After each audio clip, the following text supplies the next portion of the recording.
السلام عليكم ورحمة الله وبركاته. إليكم أسعار الدولار اليوم الثلاثاء 20 ديسمبر لعام 2022. قبل ما نبدأ الفيديو فضلا وليس أمرا الاشتراك في القناة وتفعيل زر الجرس عشان يوصلك كل جديد، وكرم أخلاق كبير جدا من حضرتك لو دعمتنا بلايك واشتراك، هيبقى كرم أخلاق كبير جدا من حضرتك.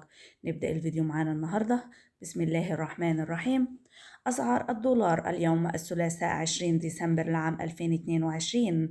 سعر البيع 24 جنيه 69 قرش. سعر الشراء 24 جنيه 64 قرش. اليورو الأوروبي. سجل اليورو الأوروبي سعر الشراء 26 جنيه 11 قرش، بينما سجل سعر البيع 26 جنيه 29 قرش. الجنيه الاسترليني سجل سعر الشراء 29 جنيه 87 قرش، بينما سجل سعر البيع 30 جنيه 17 قرش.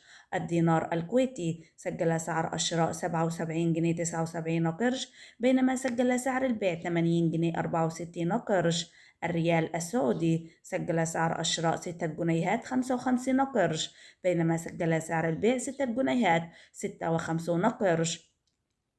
الدرهم الإماراتي سجل سعر الشراء 6 جنيهات 71 قرش، بينما سجل سعر البيع 6 جنيهات 72 قرش. وبكده تكون أخبارنا النهاردة خلصت. أتمنى أكون فدت حضراتكم حتى لو بمعلومة بسيطة. فضلا وليس أمرا الاشتراك في القناة وتفعيل زر الجرس عشان يوصلك كل جديد، وكرم أخلاق كبير جدا لو دعمتنا بلايك واشتراك.